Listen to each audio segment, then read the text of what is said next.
Alright everybody, welcome back again to my YouTube channel. My name is Kevin Saili. Pada YouTube channel ini teman-teman akan menemukan informasi menarik seputar cryptocurrency. So if you trade crypto, make sure kalian subscribe channel ini. Teman-teman, welcome back again di update untuk Matic atau Polygon. Jadi setelah beberapa hari lalu kita mendapatkan sedikitnya ada beberapa news ya. Ini sebenarnya nggak sedikit sih, merupakan milestone yang lumayan penting juga bagi developmentnya si Matic sendiri.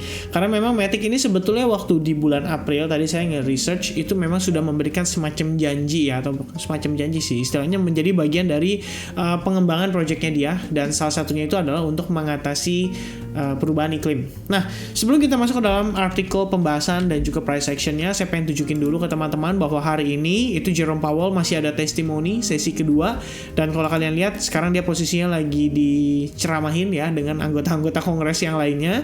Jadi nanti mungkin saya akan coba update ke teman-teman bagaimana report dari hasil meeting hari ini. Alright, nah start dari artikel dulu. Sebetulnya kalau misalkan pembahasan ini terus terang ya, ini bagi saya belum terlalu mendalami. Tapi yang pasti kalau lihat sekilas dari berdasarkan artikel yang disajikan di sini, intinya si Polygon atau Matic ini berusaha untuk menjadi bagian dari apa ya, kalau bisa dibilang ya, mungkin pelopor, mungkin pendorong, mungkin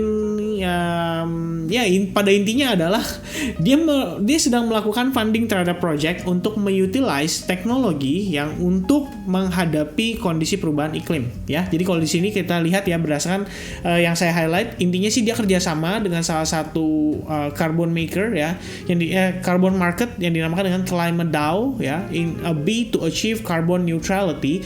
Jadi bisa dibilang mungkin dia ada investment di situ, dan tujuannya adalah funding project untuk mengutilize teknologi demi menghadapi perubahan iklim ya. Tadi saya ngecek sedikit ya, what is carbon neutrality ya, pada intinya adalah untuk menghadapi perubahan iklim yang saat ini sedang terjadi di dunia ya, dan bagaimana itu bisa dicapai dalam 2050 ya. Ini masih panjang sih sebenarnya, cuman memang kita sudah merasakan ya, yang namanya perubahan iklim itu pun terasa di Indonesia sendiri. Yang tadinya kalau kita berbicara bulan-bulan tertentu tuh bulan musim panas atau musim kemarau, sekarang terbalik, lebih banyak malah jadi musim hujan.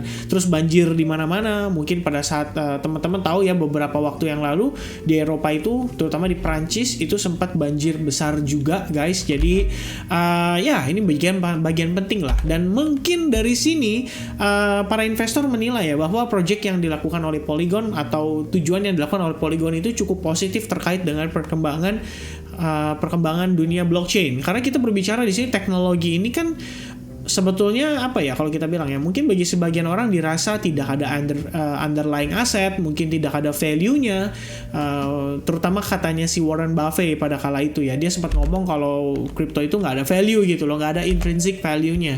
Jadi di sini menjadi permasalahan, dan kalau misalkan mungkin melalui apa yang dicetuskan oleh si Polygon atau Matic ini sendiri bisa mengubah pandangan orang-orang ya terkait dengan bagaimana fungsi dari blockchain dan bagaimana teknologi bisa membantu dalam mengatasi climate change ya, maybe kita belum tahu.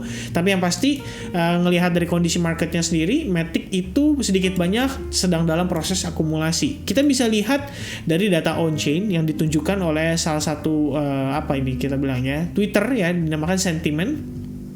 Di sini terlihat ya ada 3 kurva, di mana yang satu itu ada yang 1 million ya, 1 million jadi 10 million Matic dia melakukan akumulasi, terus ada yang dari 100k to 1 million Matic, ada yang 10k to 100k Matic. Intinya ada yang melakukan proses akumulasi. Jadi kalau kita lihat sekilas ya, mungkin itu memang menjadi sebuah daya tarik ya untuk Matic kembali diinvestasikan oleh para whales-nya.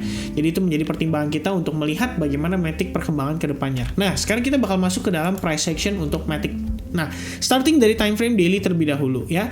Kalau kita lihat dari time frame daily, sebetulnya waktu lalu saya sempat melakukan analisis. Mungkin buat teman-teman yang ingat aja ya, di sini kita sempat analisis berupa head and shoulders pattern pada saat dia sebelum breakdown. Tentu saja ini sudah lama sekali, dan situasinya itu diiringi dengan kondisi market crypto yang juga breakdown ya, atau Bitcoin juga yang rata-rata turun dari all time high-nya dia. Nah, Lalu posisinya Matic sendiri so far penurunannya itu ketahan pada kisaran range price area $0.35 dan di area tersebut itu sebelumnya terdapat shocking price ya. Kalau kita bilang shocking price itu maksudnya adalah sebuah kondisi atau harga di mana begitu mencapai area ini itu benar-benar mendapatkan reaksi yang sangat signifikan ya. Kita lihat Matic itu sukses breakout dari resistance-nya dia pada saat kisaran pergerakan di Maret sampai April 2021 dan pada akhirnya setelah itu kita nggak ngelihat Matic kembali lagi ke harga ini. Jadi pada dasarnya kalau kita lihat Matic sekarang ini itu kembali ke harga lowest di kisaran 25 sampai 26 April 2021 tahun lalu. Dan tentu saja karena di sini kita melihat ada sebuah pergerakan yang sangat impulsif, itu bisa memicu sebuah market itu kembali bereaksi di area yang sama. Jadi area ini biasa saya consider dengan istilah bullish order block ya. Nah, kalau kita lihat lagi ini posisinya sekarang kita bisa dibilang naik lumayan signifikan. Kalian boleh tambahkan ada area support ya dari pergerakan sebelumnya sehingga ini bisa dikonsider sebagai resistance dan sementara di bagian atasnya terdapat pressure yang cukup signifikan ya dari kisaran area $0.65. Nah, itu juga boleh diperhatikan. Nah, kalau misalnya kita lihat dari time frame daily, well yang mungkin bisa diidentifikasi adalah pertama kita mendapati area bullish order block beserta dengan Fibo 38,2% itu sejajar sehingga itu bisa dikatakan sebagai confluence of support. Nah, menilai dari time frame 4 jamnya ini sebenarnya cukup menarik. Pertama, posisi beberapa waktu lalu itu kita melihat Matic berhasil menembus ya kisaran symmetrical triangle pattern yang terbentuk cukup lama. Nah, sebelumnya pun itu kalau kalian perhatikan ada sempat terbentuk semacam inverse head and shoulders. Cuman kalaupun ini mau perform, syaratnya adalah dia harus sukses breakout dari neckline-nya. Cuma kan kita nggak melihat dia successfully breakout dari neckline.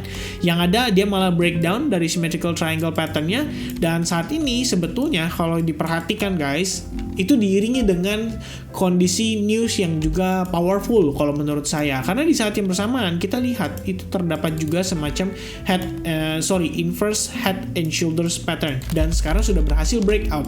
Kalau misalnya kalian mengukur dengan menggunakan panjang kepalanya, kita bisa geser seperti ini ke bagian sebelah sini dan kita bisa lihat ada possibility Matic sendiri bisa ngetes kembali ke area support lainnya di kisaran area yang pergerakan pada saat symmetrical triangle dari kisaran tanggal Mei ya, pertengahan Mei sampai kisaran awal Juni ya, kisaran area itu bisa menjadi potensi targetnya. Nah, sebelum kita nyampe ke sana pun sebetulnya itu terdapat semacam obstacle di kisaran area ini karena balik lagi ini adalah pergerakan yang cukup shocking ya bagi pergerakan si Matic juga. Jadi kalau kita lihat di sini sedikit rebound sebelum dia akhirnya meneruskan pelemahan yang begitu signifikan. Jadi kalaupun dia naik mungkin di sini akan kita tahan dulu ya before akhirnya kita testing ke area yang saya bisa consider sebagai salah satu area yang juga nggak kalah pentingnya, yaitu kisaran $0.6 di mana area tersebut saya consider biasanya sebagai big fan zone. Alright, nah teman-teman kira-kira untuk pergerakan Matic sendiri sekilas kita lihat seperti itu. Dia baru aja berhasil breakout dari inverse head and shoulders-nya.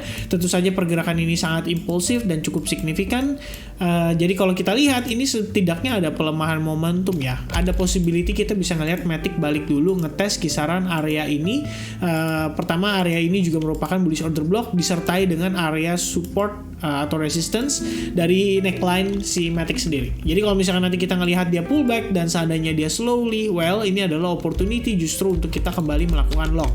Jadi itu bisa dipertimbangkan dan mungkin teman-teman ya bisa tambahkan dengan analisa masing-masing ya. Mungkin tambahkan trendline seperti ini dan kita lihat bagaimana perkembangan pergerakan daripada si Polygon atau Matic itu sendiri. Alright, so itu aja teman-teman untuk sekilas update dari Matic. Tambahan aja, pastikan Matic tidak kembali turun ya di bawah trendline ini, otomatis skenario tadi untuk bullish itu bisa terinvalidasi dengan mudahnya.